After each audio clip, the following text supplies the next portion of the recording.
Dan saudara, kita masuk di segmen untuk mengulas harian Kompas yang terbit di hari ini, di hari Minggu 3 Agustus 2025 bersama saya Nanda Aprilia. Kita akan lihat di halaman muka harian Kompas hari ini, saudara, ada foto berita di sini memperlihatkan sebenarnya di tengah-tengah ini ada penyanyi yang menghiasi konser, yakni Nazril Irham atau yang akrab disapa dengan Ariel di acara konser Kubikel Kompas di Menara Kompas Jakarta pada Senin lalu. Kompas menyoroti soal sengkarut perizinan pembayaran royalti, saudara. Jika selama ini musik menghidupkan suasana dan menggugah emosi, kini yang terjadi malah sebaliknya. Sengkarut soal perizinan dan pembayaran royalti membuat musik diwaspadai, tak terkecuali oleh para musisi. Ketidakpastian hukum membuat mereka bertanya-tanya, jadi apa yang boleh dan tidak boleh. Lalu di halaman paling bawah, masih di halaman muka, saudara, kita akan ke sorotan lain yang juga dibahas oleh harian Kompas hari ini. Ada sebuah foto berita juga di sini. Di sini menampilkan soal Kongres PDI Perjuangan di Nusa Dua Bali yang berakhir pada Sabtu kemarin. Ketua Umum Partai Demokrasi Indonesia Perjuangan Megawati Soekarno Putri secara resmi mengumumkan sekaligus melantik jajaran Dewan Pimpinan Pusat atau DPP PDIP periode 2025-2030 dalam Kongres 6 PDIP di Bali Nusa Dua Convention Center Bali pada Sabtu kemarin. Sebanyak 37 nama pengurus pusat diumumkan oleh Megawati, saudara. Untuk sementara, Megawati Soekarno Putri merangkap jabatan Ketua Umum sekaligus Sekjen PDIP. Seusai pelantikan, Ketua DPP PDIP Ripka Ciptaning menegaskan keputusan Megawati untuk merangkap jabatan sepenuhnya merupakan hak prerogatif Ketua Umum.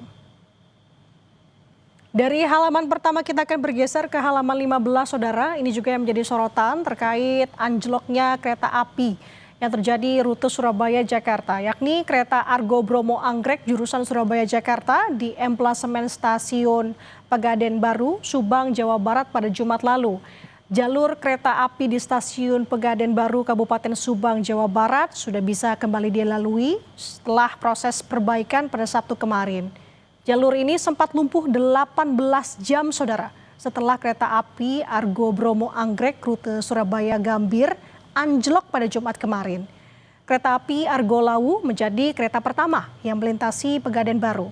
Kereta melaju dengan kecepatan terbatas pada pukul 10.57 waktu Indonesia Barat. Terdapat 5 kereta dalam satu rangkaian yang keluar dari jalur rel. Akibatnya seorang penumpang luka ringan dan kedua jalur kereta api lumpuh total. Kondisi ini juga menyebabkan gangguan perjalanan kereta api, khususnya di jalur hulu dan hilir lintas utara antara Jakarta dan Cirebon. Jalur ini, saudara, masuk dalam wilayah daerah operasi 3 Cirebon PT Kereta Api Indonesia atau KAI. Dan saudara, untuk lebih lengkapnya Anda bisa membaca harian Kompas hari ini dan juga bisa mengaksesnya melalui kompas.id.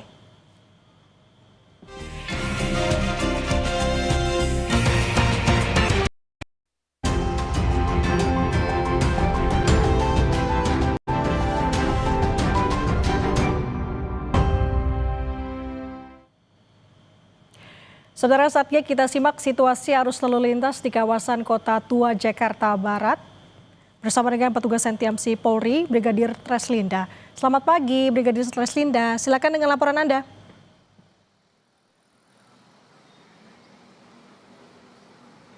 Ya baik, terima kasih Nanda dan saudara. Saya akan mengajak Anda melihat kondisi terkini aktivitas pada kawasan Patung Kuda Monas Jakarta Pusat. Seperti yang Anda saksikan, juru kamera Irfan Syah akan menunjukkan kepada Anda bagaimana kondisi arus lalu lintas terkini di kawasan Patung Kuda ini.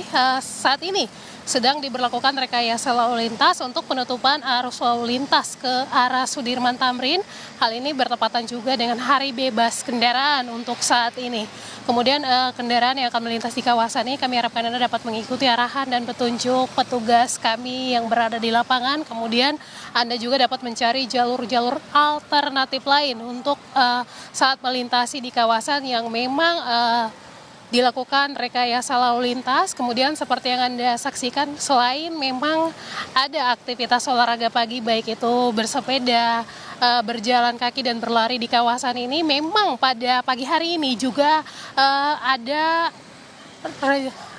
aksi solidaritas bela Palestina di kawasan Tugu Monas ini. Tentunya hal ini akan membuat banyaknya aktivitas masyarakat di kawasan ini. Bagi Anda yang akan melintas di kawasan Patung Kuda, tentunya untuk selalu menjaga jarak aman dan juga jaga batas kecepatan kendaraan Anda, mengingat memang kawasan Patung Kuda pada saat ini cukup ramai dengan aktivitas masyarakat dengan berbagai kegiatan juga di kawasan ini. Saudara, hal ini untuk rekayasa lalu lintas sendiri akan berlangsung hingga pukul 10. Tentunya pengalihan arus di kawasan ini juga akan berlangsung hingga pukul 10.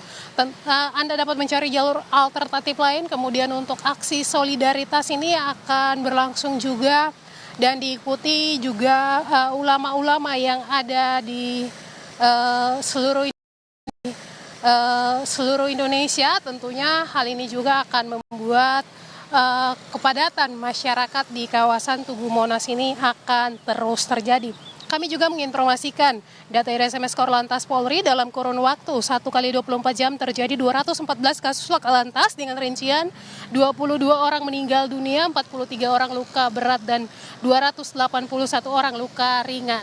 Dari data tersebut 49% terjadi karena kecerobohan pengemudi. Tentunya kami harapkan ketertiban dan kesadaran dalam mematuhi rambu serta marka jalan. Hal ini untuk keselamatan pengguna jalan, baik itu pengemudi maupun yang melintas pada jalan tersebut. Dan bagi saudara yang akan mengupdate informasi-informasi seputar arus lalu lintas terkini, kami siap melayani di 15169 ataupun melalui SMS center kami di 9119. Nanda, kembali ke Anda di studio, silakan. Baik, melaporkan dari kawasan sekitar Patung Kuda Jakarta Pusat, sudah ramai di sana, apalagi akan ada aksi bela Palestina di sana. Terima kasih Brigadir Traslinda atas laporannya, selamat bertugas kembali.